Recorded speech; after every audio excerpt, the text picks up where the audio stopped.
आज सुबह सुबह एक ब्रेकिंग न्यूज़ आ रहा है पाकिस्तान से।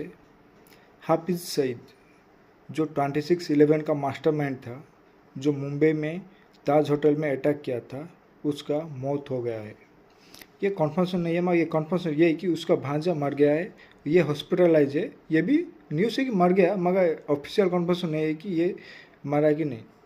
एक अननोन गनमैन, मैं कंफर्म कर रहा, एक अननोन गनमैन ने उनको मार दिया जब वो मीटिंग से वापस आ रहा था। ये इंडिया नहीं है, इससे इंडिया का कोई लेना देना नहीं है।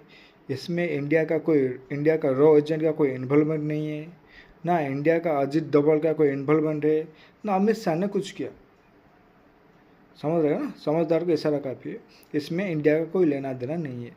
कुछ अननोन गनमैन वहाँ पे घूम रहे थे, वो तो टेररिस्ट था, उसका कोई दुश्मन होगा, उसने मार दिया। It has nothing to do with India. जो भी हो, हमारे लिए कोई अच्छा न्यूज़ है, एंजॉय करो।